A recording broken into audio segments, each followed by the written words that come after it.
So I have no financial disclosures particular to this talk, except that I did get funding for the American Glaucoma Society for this IRIS registry. The IRIS registry is an intelligent research insight. It's the nation's first comprehensive disease clinical database. It's HIPAA compliant, and seamlessly overnight, it fully integrates the information into the system without the practice having to do anything with it.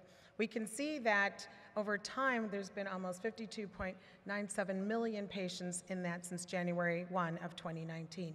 And over time, we can see the total number of patients with glaucoma in IRIS. And it is really one of the wonderful things about big databases that we really have a lot of information we can draw from. We can also look at the distribution, racial distributions of these individuals, and see here that Black patients are about 11.6, and as compared to the Caucasian population at 67.1, and so on. So the AGS purpose was to fund investigators to pursue important glaucoma research questions utilizing that database of the AAO's IRIS registry. And it dovetails really with the FDA and AGS's effort really to make sure that what we're doing is also safe for our patients, and it's patient-centered outcome tools. It underscores the AGS commitment to understand where does MIGS fit into the glaucoma management system, and perhaps some of this information can really address large questions that are important to AGS physicians, but ultimately it's important because it can advance and enhance the care of our glaucoma patients. We had three aims. The first aim was determine demographic differences in the utilization of MIGS devices and the procedures. The second and third aims are now complete as well in evaluating the demographic differences in the effectiveness of the MIGS devices and procedures, and also the rate of adverse events and outcomes following the use of MIGS procedures.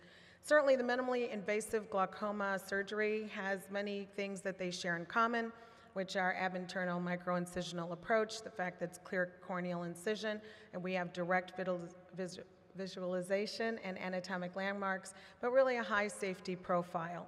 And it can be combined with cataract surgery, and there's that ultimate no bleb.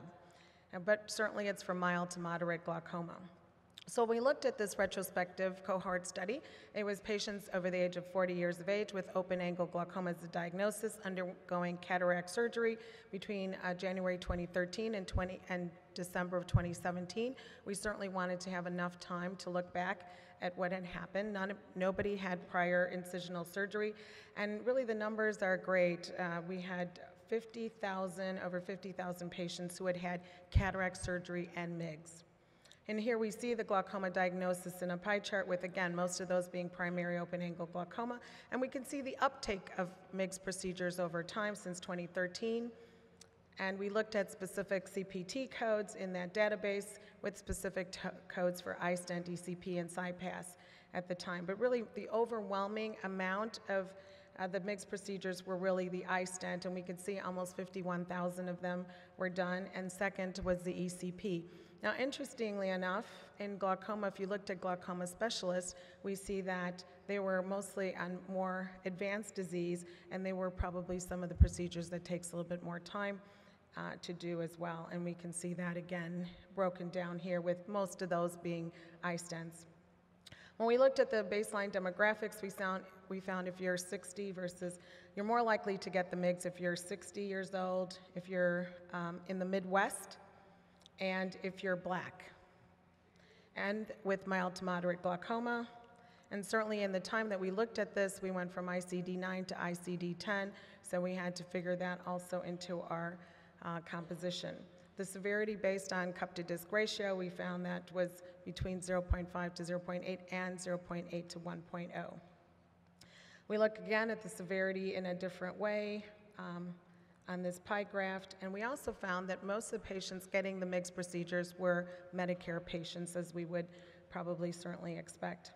So everyone received cataract surgery who got MIGS, and you are more likely to be male, over age 60, Black, with mild to moderate glaucoma, and by a non-glaucoma specialist. Certainly our limitations were that we didn't have visual field OCT data. Certainly I think over time this will probably change. We were certainly dependent on the ICD-10 codes to determine glaucoma severity. There were overlapping procedure codes for angle surgery, so specific procedures were not necessarily known. And we have to do better at probably trying to obtain race and ethnicity data into our database so that we can be sure that we can look at this successfully.